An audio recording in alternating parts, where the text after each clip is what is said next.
Alrighty, good morning everybody. Nikki Burnett here, Taste Life Nutrition Radio, streaming live on kuhsdenver.com, where we have the most fun. I love today's conversation because it's a little bit of a nerdy conversation, but what we find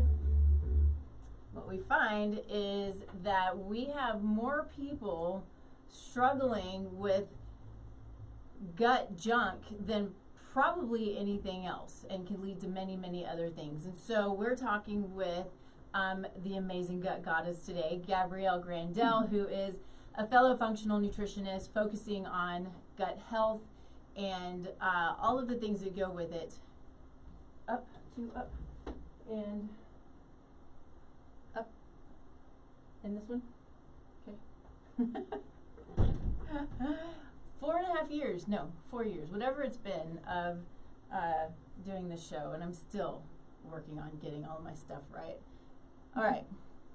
Anyway, so, sorry. I'm looking at some of my videos, and they're not quite right, but it's too late, so I'm not going to try to fix everything. At this point is what happens when we run late. Anyway, so Gabrielle is a great friend. I'm super excited to have her on. She's been on with us before. So thanks for being here. Sorry, I'm a little discombobulated. It happens. I think probably every time I start the show, I get a little discombobulated.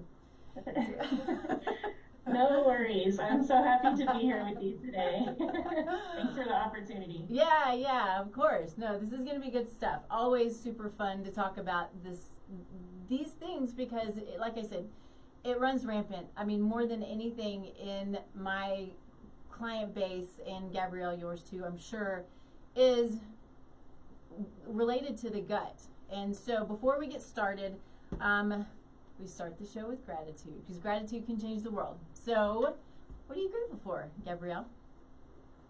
I am grateful for my health and the opportunity to walk in my purpose and serve others and serve myself. Yeah, love that. Yeah. It's so good. Short right now. It is this amazing place to know that you're where God wants you to be, right? Yeah. Mm-hmm. It's a really cool thing. I think I'll just go along with that because I think about that probably every day.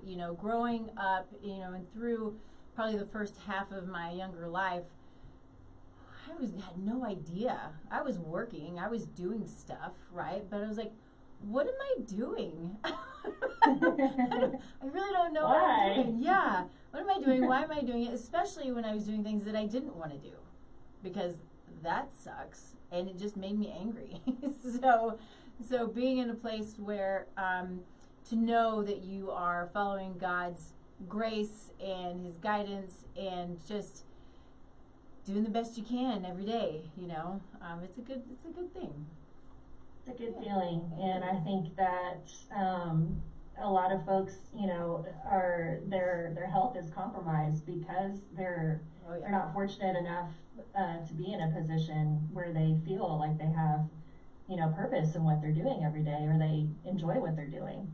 So we're really blessed to be able to like what we do and help others. That's it's a beautiful way to start the show, but it's a beautiful way of thinking about life, I think. It kind of goes back to, I believe, and I know you believe, that we all have these things that we're meant to do. We all have our gifts. We're all here for a reason, and part of that is giving and loving and serving. But when you don't feel good, and when you don't know what your purpose is, and both of those can play off of each other, right? If I don't feel good, then I don't know what my purpose is. If I don't feel good, I can't do what I think my purpose is. If I don't feel good, I can't function. I can't be happy because it hurts, or, whatever it is. There's so much wrapped up into feeling good every day so you can do what you're put here to do, right? Yes, totally. Yeah. So I think I want to just do a super brief intro of, who you are and what you do. I already said it, but if there's anything that you want to add to that, just, and then who you serve, really. Who are your favorite people to serve? Yeah. So my degree is in dietetics, and that's kind of how I started off in clinical nutrition and learning the food guide pyramid at that time. And let's talk about that a little bit. Yeah, I know. Yeah. Go ahead. So, I worked in the hospital for several years, and I just started to understand how it was really a situation of, overconsumption, malnutrition. I didn't have any time either to spend with the people in the hospital.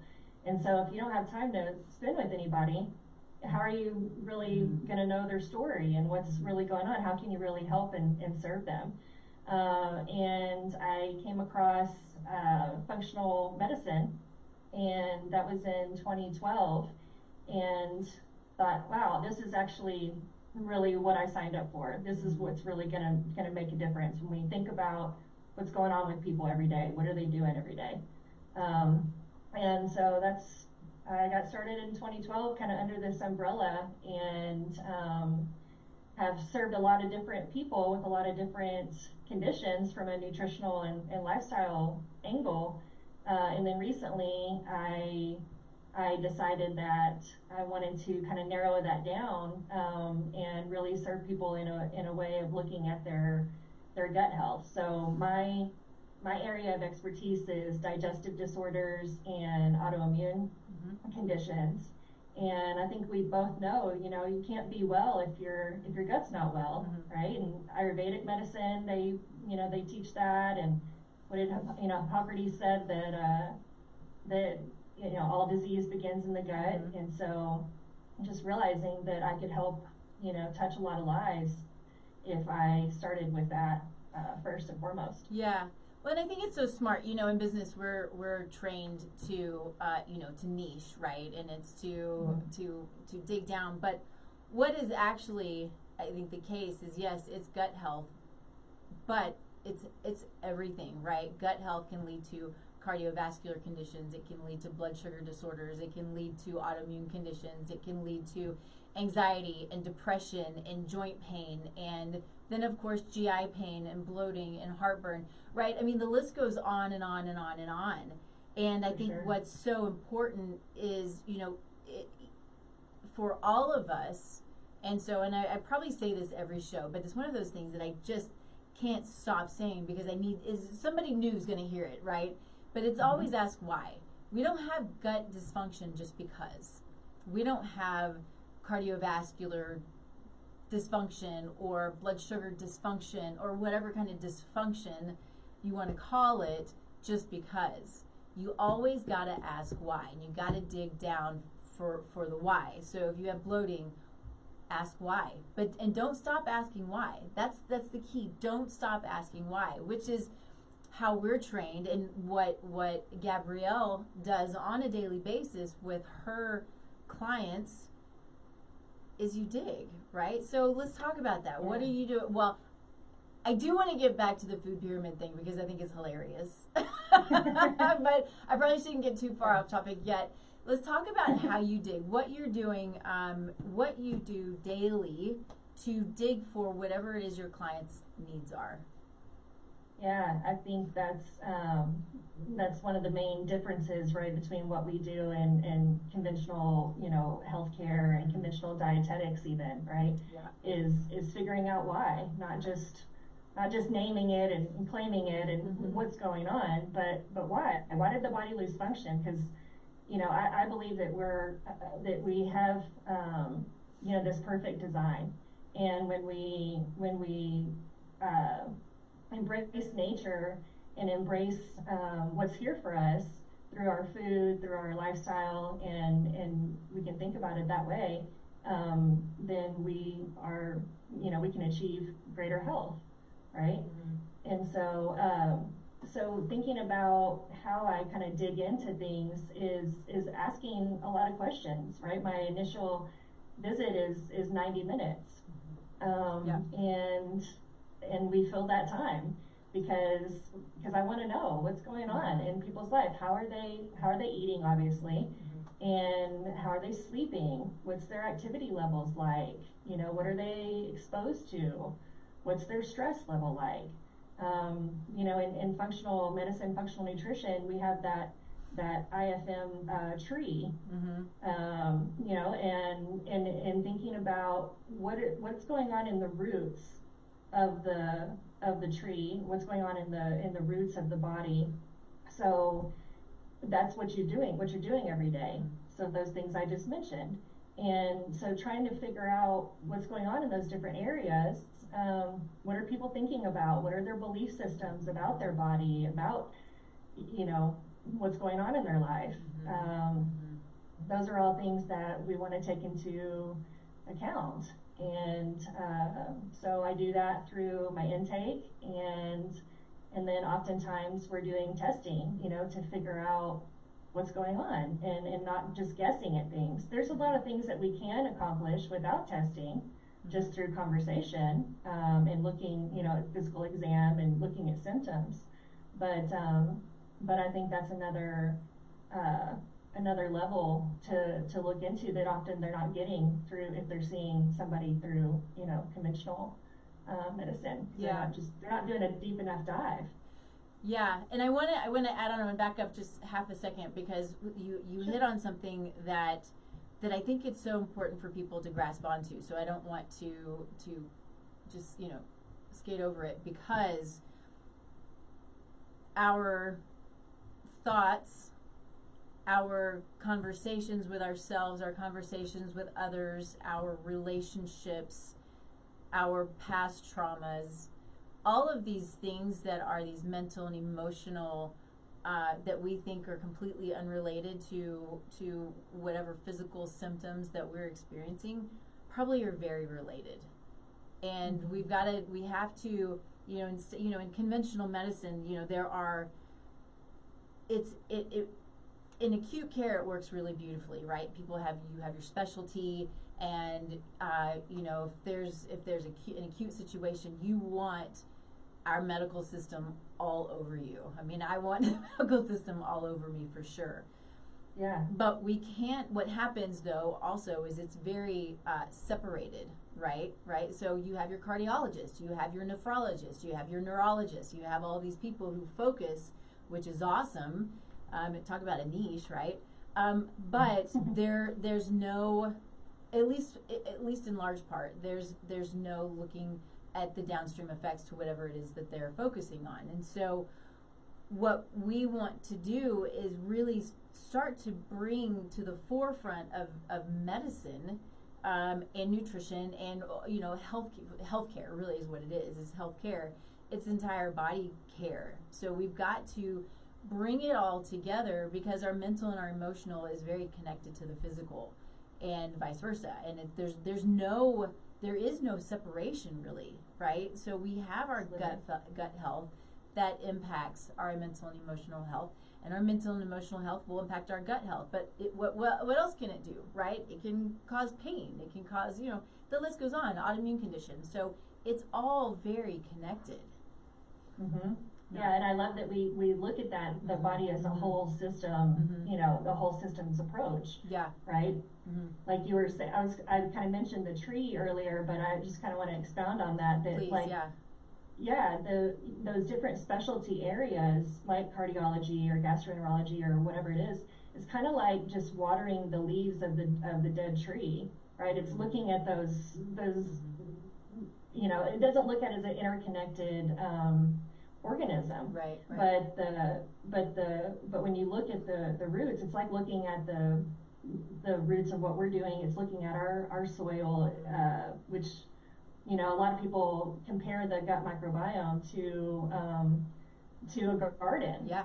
You know, essentially. For sure. And and so are we doing things in our life that are, you know, contributing to a flourishing garden, or are we doing things that are going to leave us with weeds? And, you know, we can't be a strong tree or organism or body without embracing that. Yeah, and I think it's sorry, go ahead. Didn't mean to interrupt you. I think it's important to not think about the body as isolated individual organs and tissues, because it's not. Yeah.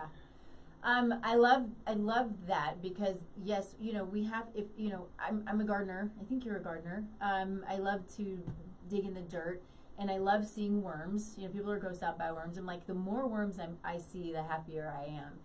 But there are also the microbes that we can't see. Yeah, it's a really good sign, right? And you can just dig in it, and it's soft, and it's moist, and it's amazing. And, you know, we have our microbiome is, you know, essentially that dirt. The dirt is full of microbes, and if it's not full of microbes, it's not alive. Our gut, our skin, for women, our vagina, our oral microbiome, right, our mouth, all of this, everything is covered in these, what are supposed to be these beneficial microbes. Now that can obviously get out of whack, and we'll dig into that some, but we have to have, I mean, our mental and our emotional health, our physical health is all based on the bugs that are on and in our body. It's fascinating stuff, and they communicate. They literally communicate, you know. So we've got the vagus nerve, which connects our brain and our gut, and our microbes communicate with our brain via our vagus nerve. I mean, it's just the most fun. Super fascinating. It's a symbiotic relationship, right? With all of nature and all of the bugs. We're more bug than we are human, right? Yeah, it's amazing. We're just little bug shuttles. We're little bug cars. Is kind of all we are.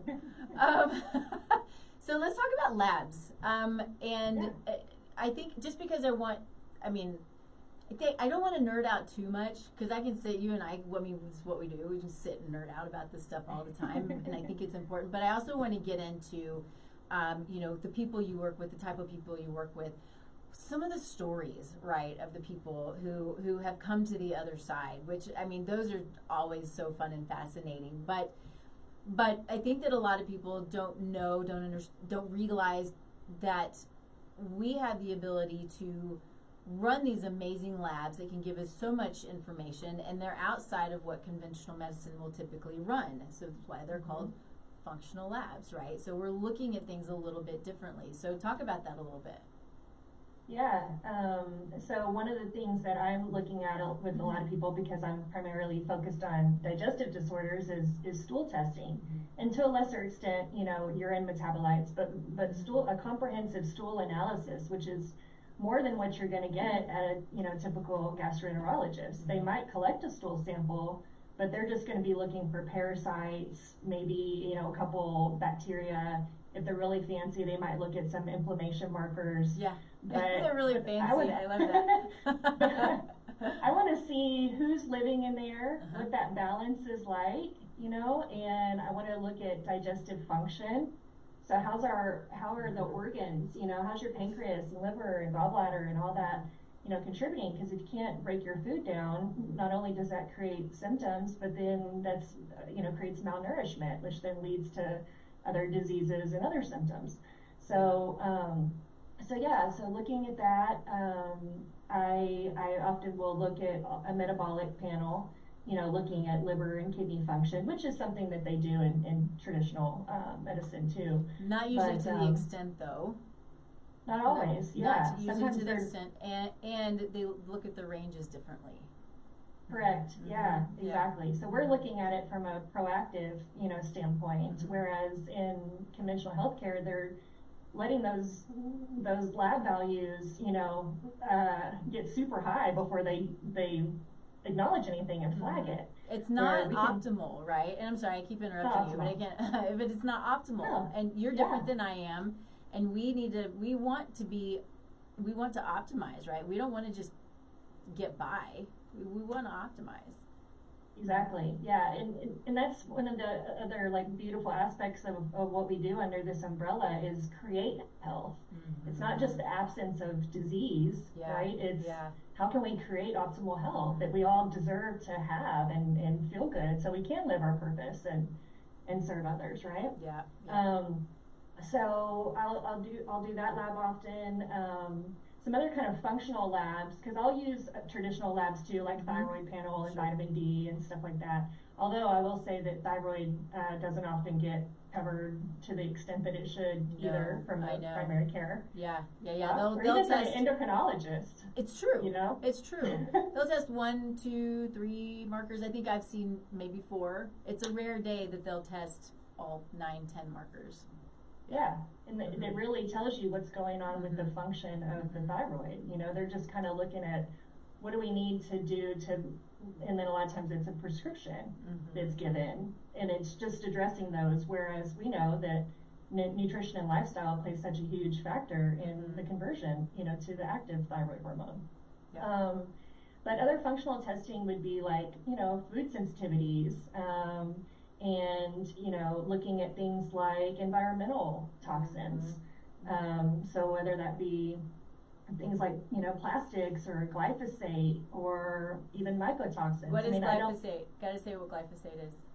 Glyphosate is the most popular herbicide. It's also known as Roundup. Yeah. It's a herbicide pesticide that they spray on all of our food, and I mean they found it in cord blood. You know, they found it. It's present in all of us, unfortunately, no matter how, you know, careful we can be, because it's so ubiquitous. It's exactly everywhere. what I was going to say. It literally is everywhere. You can eat as organic as you possibly can, and it's heartbreaking because, you know, a lot of people work really hard to avoid this cancer-causing chemical, and it is everywhere. And so a quick note on that, the thing that I think is so important to keep in mind, you know, we talk about, it's a little off topic, but I can't help it.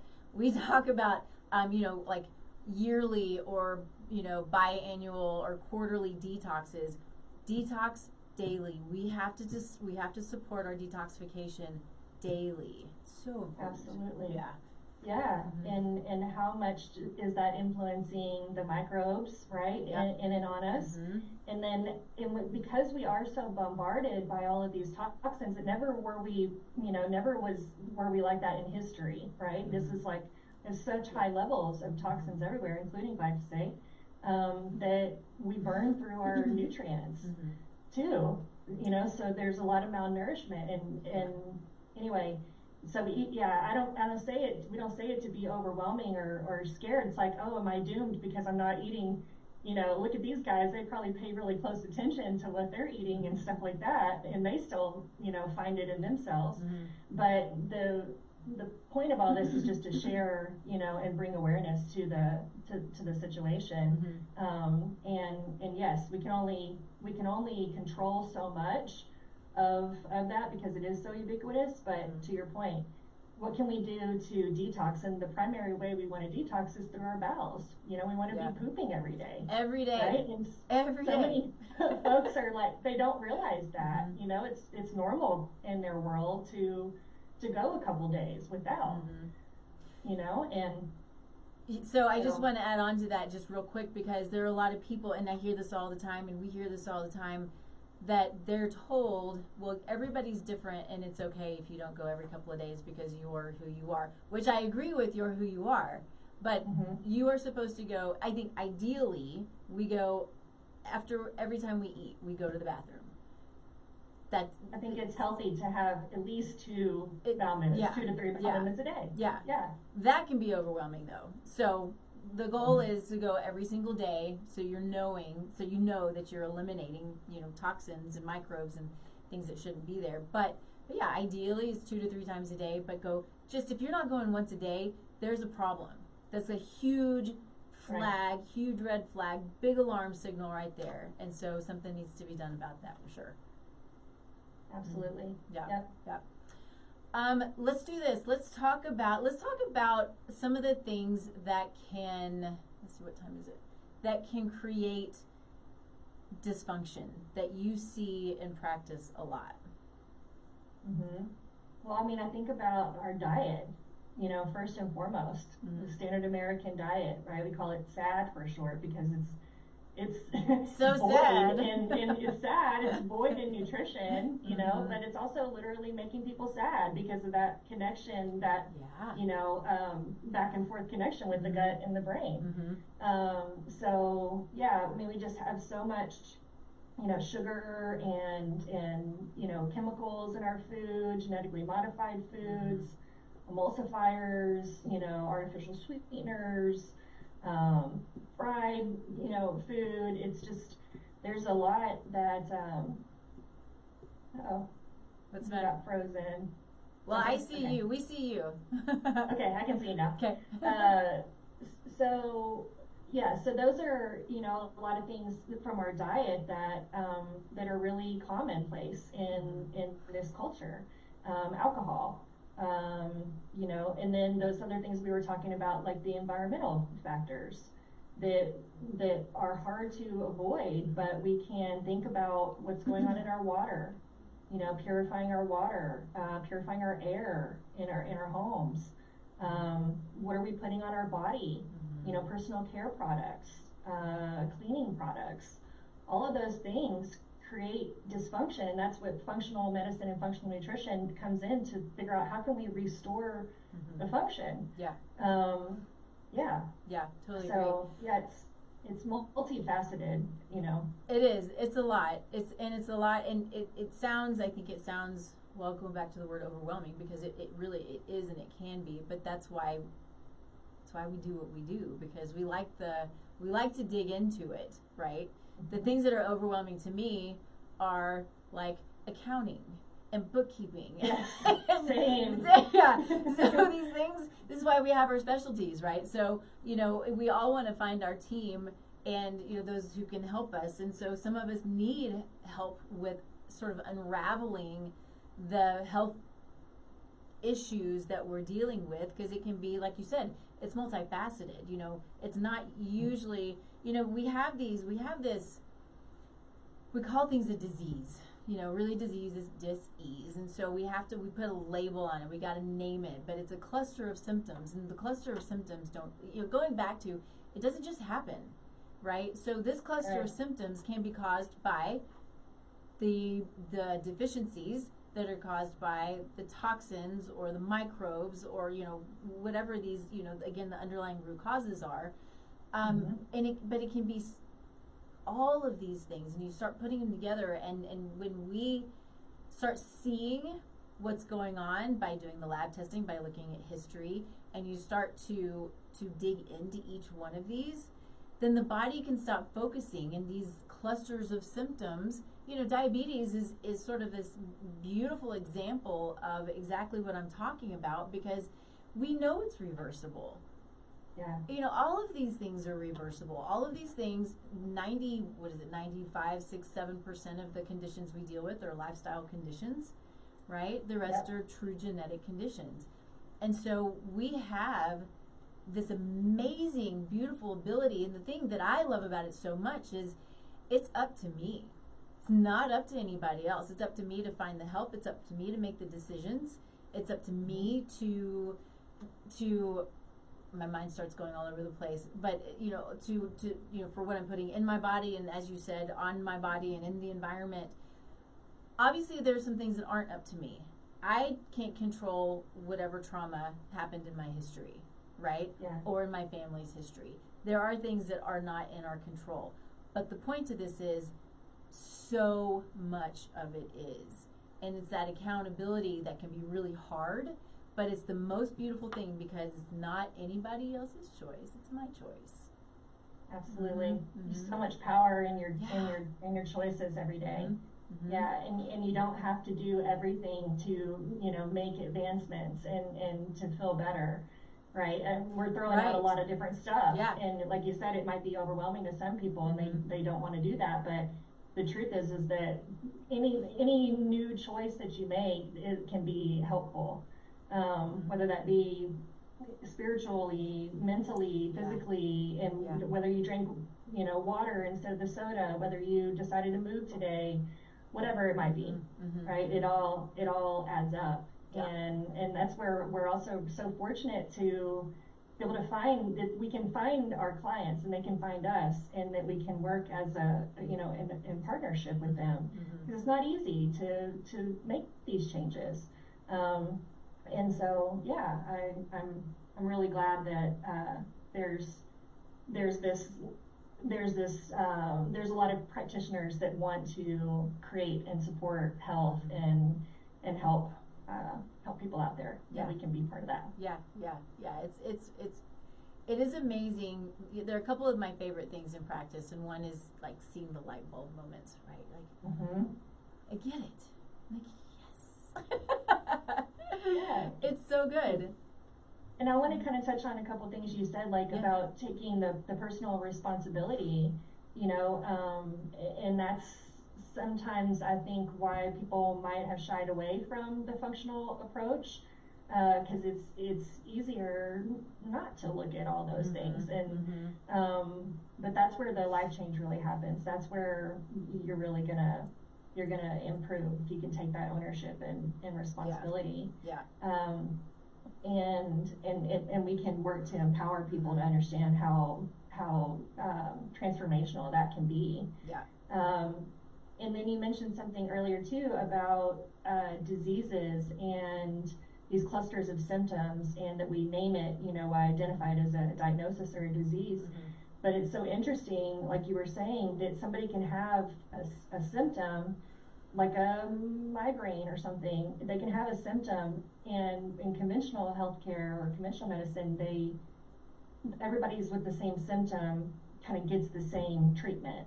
But what we know is that migraine can be caused by 3 or 4 or 5 different things, and it's not going to be the same for me or you.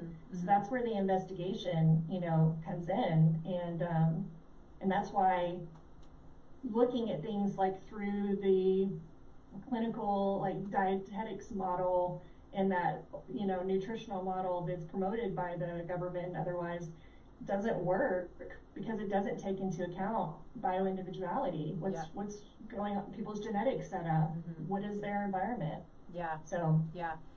It's, I think, let's hit on that just a little bit, especially since you've been in both worlds. You know, people will often ask me, as I'm sure they do you and, you know, anybody else, what is the difference between a dietitian and a nutritionist or a functional nutritionist? I just like to talk about how in functional nutrition, it is just like what I was saying. It's trying to figure out why that person lost function, and what created those symptoms. And in the dietetics model, I think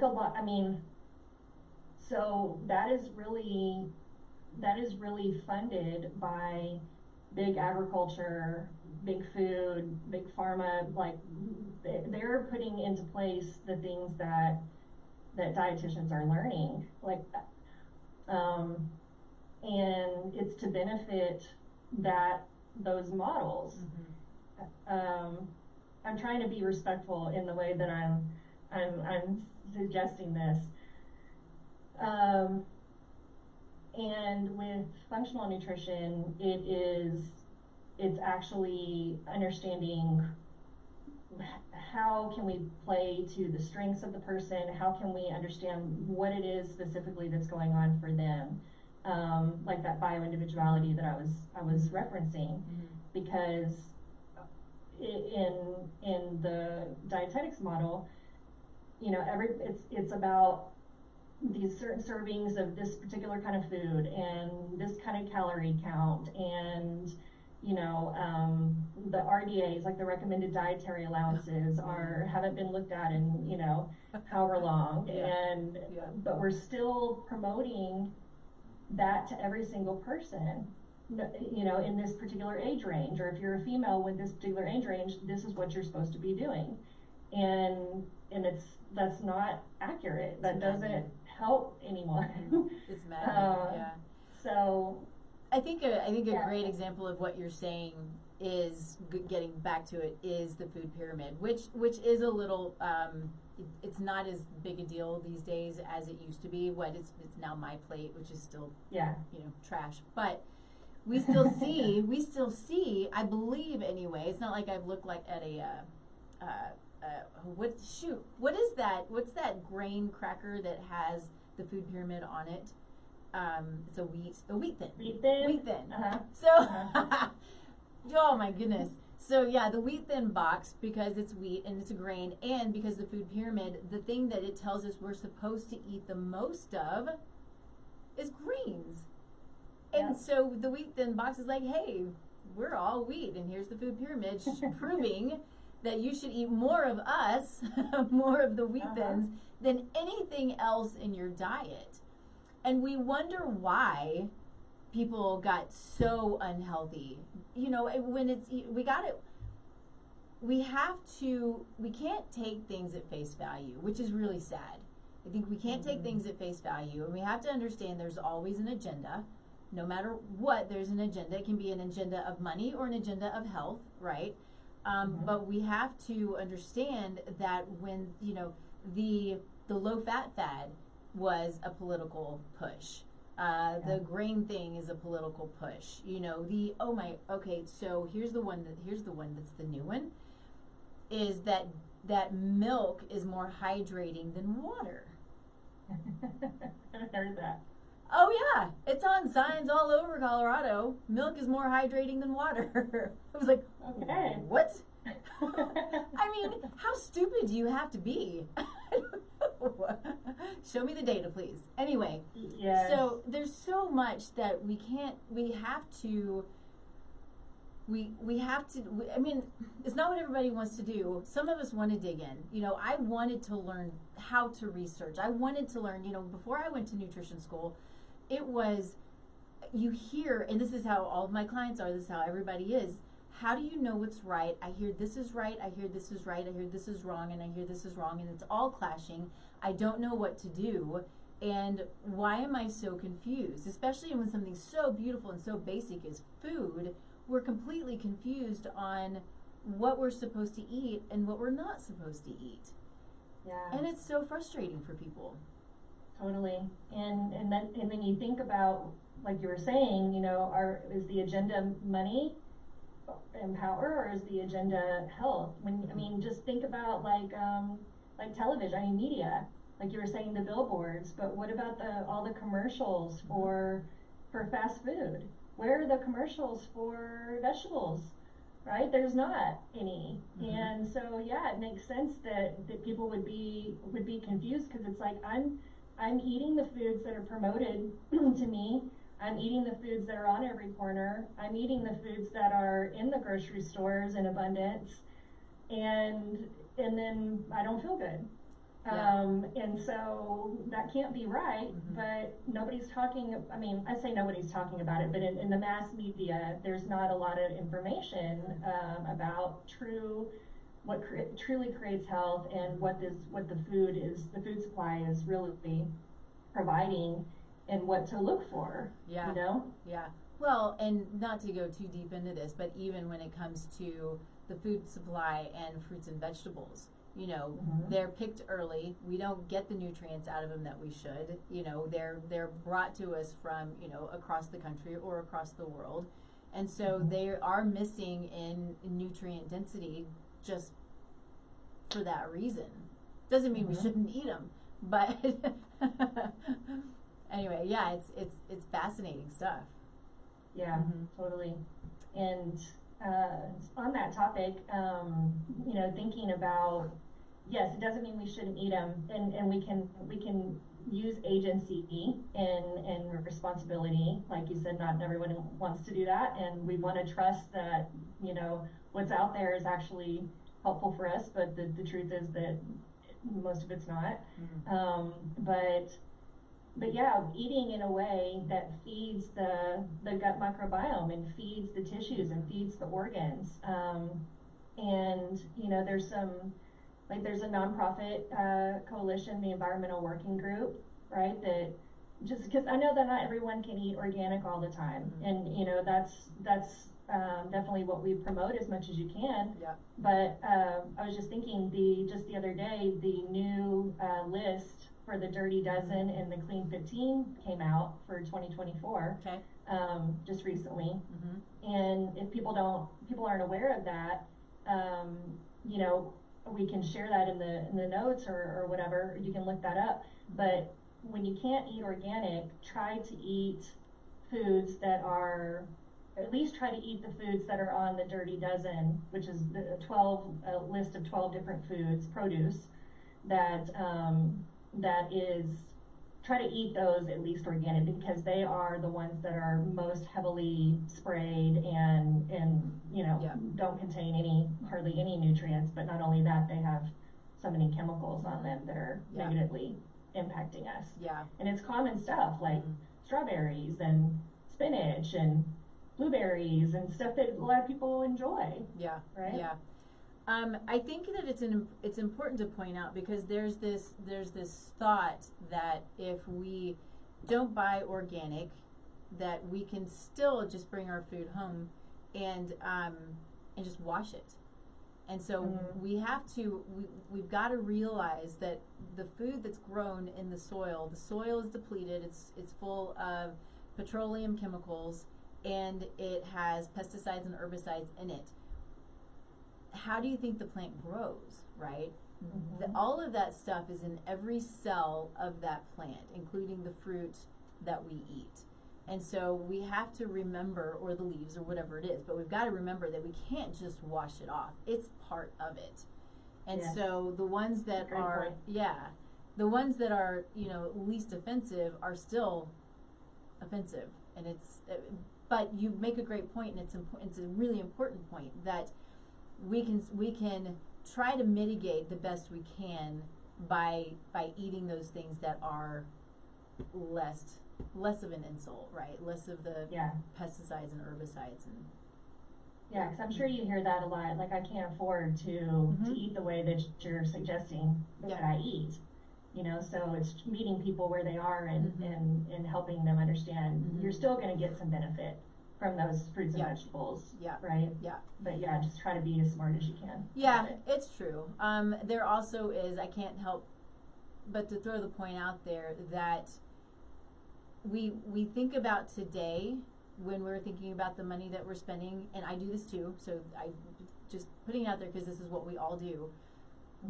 But we don't often think about next 10 years or the next 20 years. So what if I put a little bit more money into what I eat today and save me all of the money that I'm going to have to spend in doctor's visits and hospital bills and drugs and all of these things that will happen. I mean, it's going to happen. So we want to prolong not having to spend that money on this stuff that we don't want to spend the money on. I'd much rather spend it on food, That's right.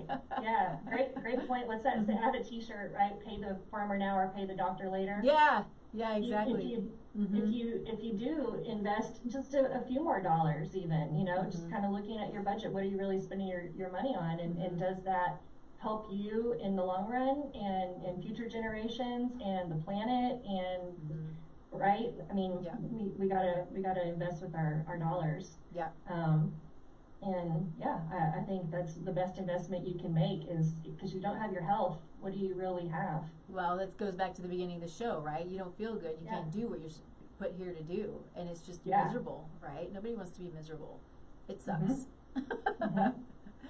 So let's do this. I want to make sure that we talk about some of the clients that you've worked with, some of the stories that you have, because those are my favorite things. I love stories. I love my stories with my clients. I've got some really fun ones. But stories, to me, it just brings it full circle, right? Yeah, I've got a couple that came to mind. One was this isn't necessarily gut health related, but one was a nurse practitioner, a woman that came to me. So she's been steeped in conventional medicine for many years, and she for 10 years had this tremor. And she went to a neurologist, she went to cardiologist, she went to all the people. They did all the tests, right? And they could never find anything. And so they just diagnosed her with a benign essential tremor, right? Which is just kind of code for like, I don't know what it is. Right. So she comes to me because she had heard about functional medicine and functional nutrition, and she wanted to improve her gut health. She was having some symptoms there as well. But, when I was taking her history, she shared with me that for 10 years, she's been on this beta blocker, which is, a lot of times used for anxiety and things. And that's what they gave her when they diagnosed her with this essential tremor. And so, she hadn't been on the beta blocker for all that time, but she had been dealing with that symptom for all that time, and then recently was put on a beta blocker. And it was causing even more symptoms. It wasn't helping. And so I thought, okay, well, I thought, when I think about neurological stuff and that kind of thing, I think about minerals, I think about B vitamins, and then we know that, genetically, many people have that genetic setup where they don't do a good job with B vitamins, for lack of a better way to explain it. Yeah. So we tested her for MTHFR to see whether or not that was a thing for her, and sure enough, she was homozygous, which is a epigenetic variant. Yes. Yeah, so, having to do with methylation and detoxification and that kind of thing. And usually those folks need more methylated B vitamins, and they don't do really good with like folic acid and stuff that we might find in the 6 to 11 servings of grains that we're supposed to be eating. Don't eat folic acid, especially if you're looking to get pregnant or you are pregnant. Folic acid is not it. Folate. You can speak to that, yeah. Yeah, totally. I think it's important just to sort of it's a big honkin' side note because folic acid is synthetic, it's problematic, it does not allow for the absorption of over a certain amount more folate, right? And so it sort of blocks the absorption of folate if you're trying to get good, healthy folate. And so this can create huge problems in conception and pregnancy in kiddos. Folate, and you see folic acid in prenatals all the time. It pisses me off. I can't stand it. But this is why we've got to be so careful with supplementation, because it's not all good. Some of it can be harmful. We got to know what it is that we're putting in our body. Okay, I'll stop. Right. Good point. No, that's good. Yeah, everybody needs to know that. Yeah. For so long, people thought, well, I need more folic acid to prevent spina bifida or whatever. Right, whatever. I don't even know where that came from, but I know there was a big push for that a long time ago. Yeah. But anyhow, this woman, so that's what I did, was give her minerals and methylated B vitamins, and within about a week, her tremor went away. Isn't that amazing? After 10 years of nobody figuring that out. Yeah. Right? I just think that's so cool, like the power of vitamins and minerals. Right. Well, and it goes back to, we think that we're eating well and we can still be deficient. I eat well. I eat really, really well. I can still be deficient. I know right now that I need to go do a micronutrient test so I can see where my micronutrients are. And so I'm able to, supplement or eat what I need to eat or supplement in order to bring them up to where they need to be. Anyway, we all have to look at that stuff and understand in order to best know. So it's so amazing. Good for you. Yeah, it's like she didn't come for that, and it was something that functional nutrition was able to support that conventional was not. Yeah. So that was really awesome. I think about another guy who came to me for allergies. So he was having terrible allergies. He was having like a sinus infection almost every week. He was heavily reliant on his asthma inhaler, and his liver hurt. And so a lot of people, like physically hurt. And he didn't have any gut symptoms. Like he was pooping every day, no bloating, none of that. And we haven't talked about this at all, but the gut is the heart and soul of our immune system. And so a lot of people don't think about, when they have allergies and stuff like that, that if they actually would address what's going on in their gut, they can dramatically improve their immune function. Because if your immune system's always under attack and there's a lot of inflammation there, then it's harder to take on the threats of the environment and the trees and the grass and whatever. Yeah. So that's something that I see happen a lot, is people's allergy type symptoms fade away as we work on the gut. Yeah. But with this guy, so that was kind of his symptoms, and then he had actually gone to a ENT, an ear, nose, and throat doctor, and they were having him use soap in his nose. I had never heard of this before. Oh. Like actual like Johnson & Johnson baby soap in his nose. I thought I wanted to follow up with that doctor and try to see what is the rationale for that. Like, what am I missing here? But anyway, so obviously that wasn't helping. Wow. And his liver enzymes were elevated on his blood labs. and so I went ahead and did a gut microbiome test on him, and some food sensitivity tests. And even though, like I said, he wasn't presenting with any of those symptoms, I had a feeling that all of that was related to his immune system, of course. And so,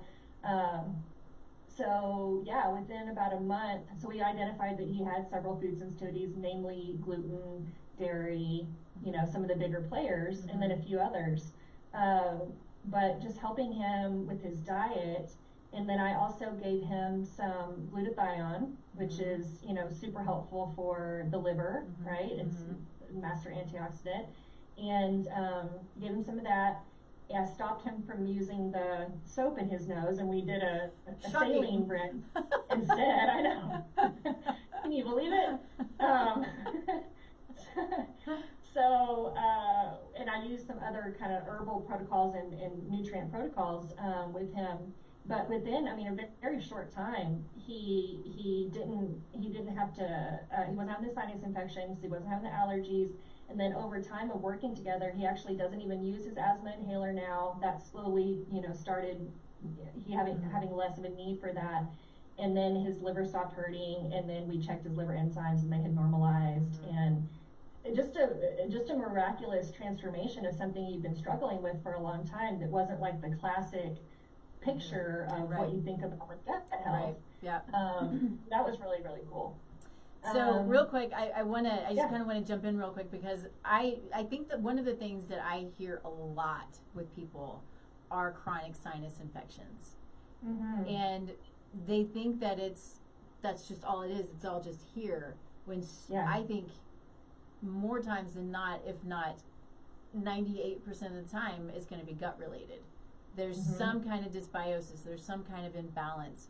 Whether it's, it can be parasitic. I'm going to put this out there because everybody hates to hear it, but you got to know it, is that worms are a problem. We have worms in our bodies. They're not supposed to be there, but we have worms. And so we want to get rid of the worms. I have a client right now. Whoa. That's all I'm gonna say. But it's amazing the impact that those little suckers can have on our body, whatever the symptom is, right? It can be that's another issue that can be creating all of these symptoms, including migraines, but including constant sinus infections and allergies. Absolutely. And it just goes on and on. So anyway, I had to put it out there. Worms, got to get rid of your worms. Yeah, unlike in the garden where we want the worms out there in the garden. We don't want these kind of worms. Yeah. Well, I think that's a great way of looking at it, because we can have unhealthy bugs in the garden. We can have like grubs, right? Grubs are a problem in the garden, and we want them out. And so worms are not supposed to be in our gut. We want them out. Or anywhere else. They can be in tissue. Anyway, I digress. Go ahead. So much truth there. Yeah. Yeah, and then a couple other clients like that are came to me for more digestive related things, like one lady that was diagnosed with colitis and just frustrated because they told her that all she could do is just take this medication forever, which is super expensive medication, by the way. Yeah, that's what they're told. And that's forever. That's it. And your diet has nothing to do with it. It's like, okay, but this pill that you want me to put in my mouth has everything to do with it, but all the other stuff I put in my mouth doesn't matter. So that's interesting. But so she decided, no, I'm not going to go that route. I'm gonna come to Gabrielle, and we looked at her gut, and we got it fixed up through supplements and diet. And it was hard to make those changes because she was in her 50s and she had been eating a certain kind of way for a long time. And sometimes she reverts back to having some dairy, or like that was one of her biggest things was the dairy, but she loved dairy. And so, we thought about other alternatives, and we thought about, why she was, the psychology behind all of that and stuff like that. But, so for a long time she committed to that therapeutic approach of removing that amongst some other things, and did some repair work. And now she's great, and if she does have a little bit of dairy, she knows it, she feels it, and maybe it's worth it to her for that day, Right. But but she doesn't nearly have the symptoms that she would have used to have because she's done that repair work and she's committed to that process, you know. That's a really, really good point, and I think a valid point. So, you know, I tend to tell people in practice that I'm not black and white on many things. Unless you have an autoimmune disease, gluten and dairy are your enemy. I mean, it's kind of, it is black and white in my mind. Yeah. But one of the best things about what I do, you know, we talk about the aha moments and you know, what I love about working with people once they start getting it. It's not fun, but when we eliminate foods for obviously very real and important reasons, and then somebody decides, well, all right, I'm going to try it and see what happens. Mm-hmm. The best thing, it's not fun, but the best thing is for them to have the symptoms again and to revert. You know, hopefully it's not too far, because that can happen too. It can take you back months if the condition is severe enough. But having the symptoms and then knowing, it's the knowledge, right? That's the biggest gift that I think that people get, is the knowledge about their body, how it's working, why it's working, and what they can do. And then they can make the decision, okay, I really want this today. I know it's going to hurt. I know it's going to suck, and I'm just going to do it because that's what I want to do. Or you make the decision not to. And both are fine as long as you have the knowledge, because the knowledge is the power, and the power is your own self-accountability, right? Yes, Yeah. Yes, I mean, that's so good to have that experiment. When I was practicing earlier, I used to try to sort of talk them out of that and, you know, coach or guide them into, you don't want to feel bad, so you need to, you know, da, da, da. But over time, I've recognized exactly what you said, that people have to experience it for themselves. Like, I can talk all day about whatever I think or whatever I've read in the literature or whatever, but if they don't have that experience, you know, they don't always have that takeaway. Yeah. It's a really amazing lesson. It really is. It's and it can suck for a lot of people, but it's great, because people are like, okay, I got it. Great. You got it. Yeah. Awesome. And ultimately that's what we're here to do, right? We're not the healers. Like, they heal themselves with their own empowered, you know, choices. And we're just there to coach them on and celebrate them and partner with them. Yeah. Right? But yeah, it's, everyone's on their own sort of journey, and I think, it's beautiful when it unfolds in that way. Yeah, it's great. That's what I consider myself too, is a guide. You know, I'm the guide. I've got some knowledge, I got some stuff, it's the stuff that I like, but it's the guide and then the partner. Same thing. You know, working with people for as long as we work with people, you know, it's months and months and sometimes years. I have clients for years and years, but it truly is a partnership to move through that journey. I mean, that's what we all need, is good partners who we can count on, you know? Yes, community and relationships are so huge and critical to our overall health. Yeah. Absolutely. Cool. Okay, so it's been an hour. Isn't that crazy? Wow. Yeah. Goes by fast. It does go by. It goes by really quickly. So I want to make you all day. I know. Yeah, we could do that, which would be super fun. We might bore everybody else, but we can nerd out. I'll be at the Cellcore conference, by the way, in Dallas. When is? So it's when is that? May 2nd through 4th. So okay. Sorry, you gotta put look it into out that. there. Plug for Cellcore. Love their products. Yeah, I love them. Hey Tanya, so she said thank you, ladies. You're welcome. Glad you joined us. We have quite a few people watching. This is good. So, awesome. want to make sure if there's anything that you want to add that you do, if there's anything that you wanted to say that you didn't get to say that's important, and then of course, how people can find you.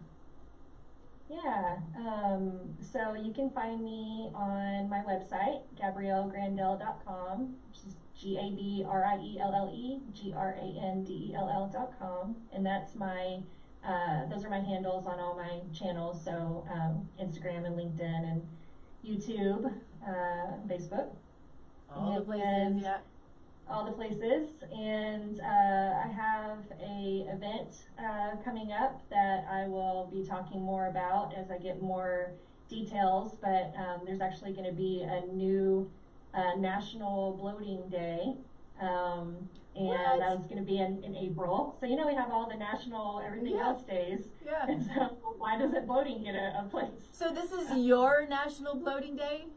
No, no, I'm partnering with a local gastroenterologist named Dr. Ken Brown. Okay. And then there's going to be a chef there as well. So we're going to be preparing food and having conversation about ways to beat bloating. And he's got a supplement that he uses as well. And that's coming up on the radar. And so I'll be talking more about that. That I'm really excited to be a part of. Awesome. So that's going to be in Dallas live, yes? Yeah, it's going to be live, and so I'll probably be doing it live on my social media, and then it's going to, I'm not sure exactly who the media outlets are that are going to be there, but as I learn more, then I'll share more, and it's going to be cool. Very cool. That sounds like fun.